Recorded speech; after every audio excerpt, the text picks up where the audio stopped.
This presentation is for the AAT Level 2 unit, Introduction to Bookkeeping.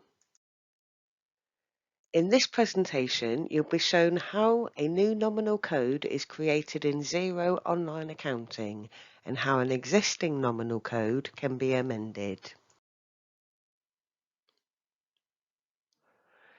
Xero uses a numerical coding system, and each nominal code consists of 3 digits. Every account has a unique code. In Xero comes pre-programmed with a list of commonly used nominal accounts with pre-assigned codes. The user can add to, or in some cases, amend this list. However, as you will see in a short while, care must be taken when making changes to the list, as each nominal code sits within a specified range, and these ranges link to the financial statements. The list of nominal codes in Xero is referred to as the chart of accounts.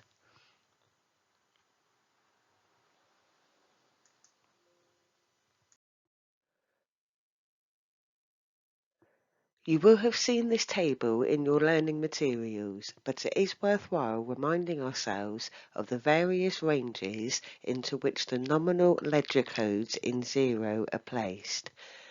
It is very important to select the correct code in the correct range when posting to Xero, as my colleague will explain in her presentation in a little while.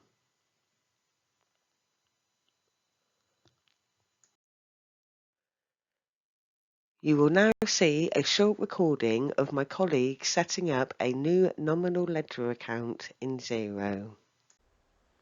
In this video, we're going to look at how to set up a new nominal ledger code within the Xero Online Accounting. At the moment, we're set on the dashboard screen, and at the top of the dashboard, you will see 3 other tabs. If we click into Accounting and scroll down the list that appears, we can see Chart of Accounts. Once we click into Chart of Accounts, we're given all of the accounts, all the ledger codes that we currently have. We're told in the notes that the ledger code that we need is 425. And we can see from the list that appears that 425 doesn't exist. So we know we need to create one. So we scroll back up to the top of the screen and we click on Add Account. And this will bring up a detail screen for us to complete. Now the first thing to note, on the right hand side, it shows a profit and loss or a balance sheet.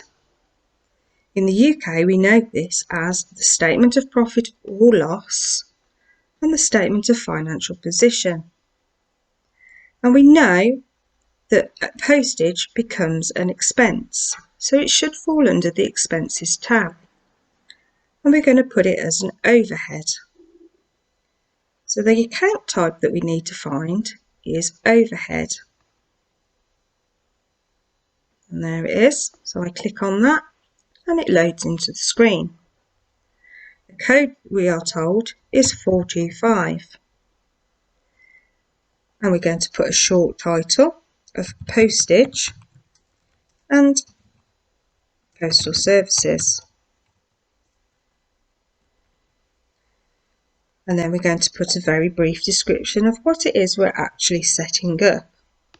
And it's an expenses incurred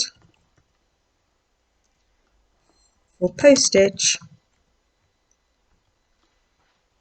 and postal services. We're going to leave it at 20% VAT because although postage itself is exempt or 0 rated, the actual postal services, some of them actually carry some VAT. And if we do have to input anything into the system for that, we can override any of the VAT amounts.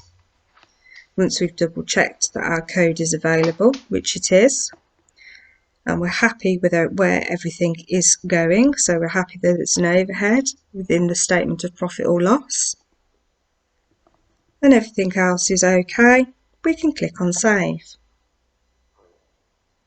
And we can see, if we scroll down the chart of accounts, that our new code has been created.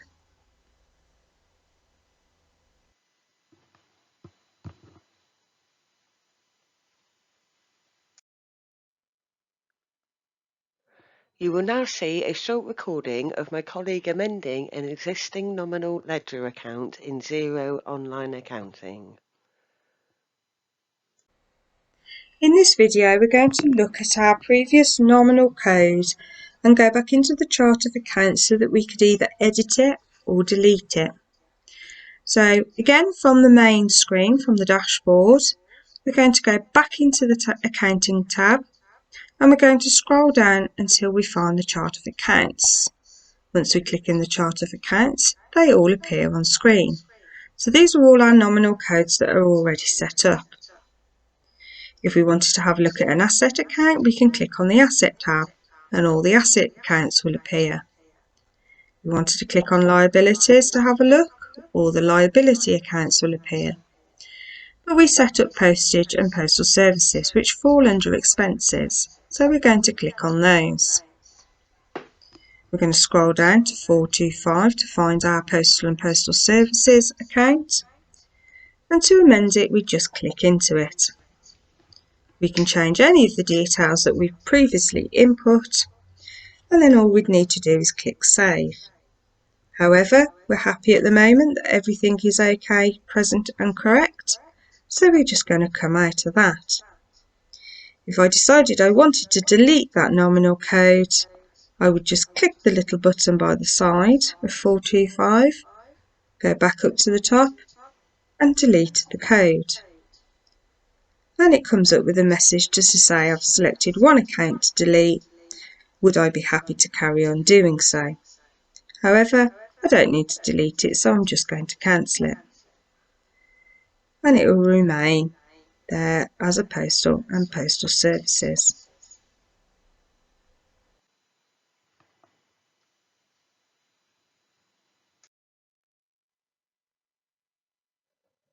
As you can see in the videos, Xero Online Accounting is pretty intuitive.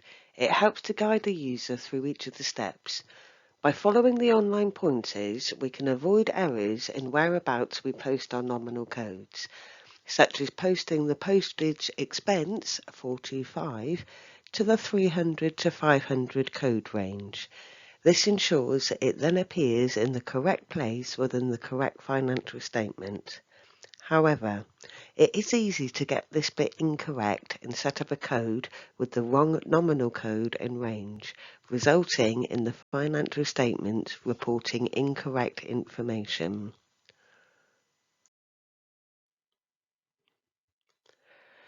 During your study so far, you will have heard the terms statement of profit or loss and statement of financial position.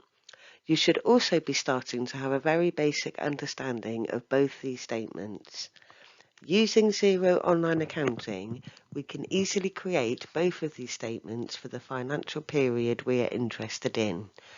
Remember, each section in both statements are created from the nominal codes you have set up within the software, hence why it is important to get the codes correct. You will cover both statements in depth at level 3.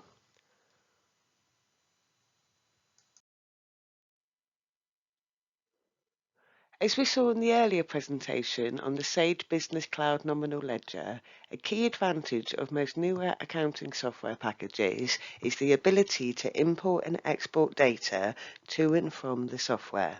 Like Sage, Xero also has this facility. To give you an idea of how easy it is to export data from Xero, my colleague will now show you how to export the chart of accounts in CSV format.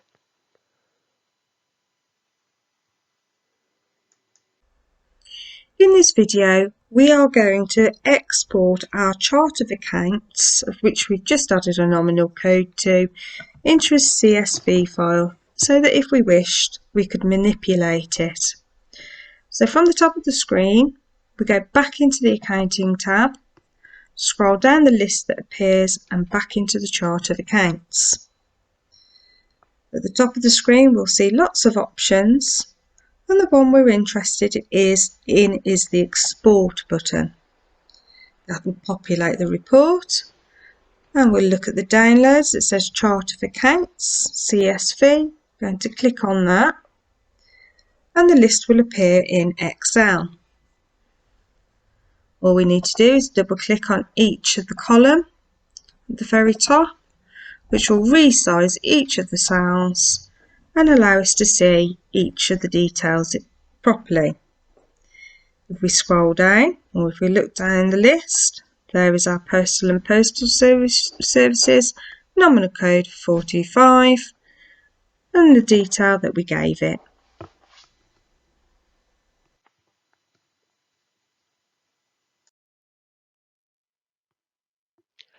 This concludes the presentation. Thank you for watching. We hope you found it useful and informative.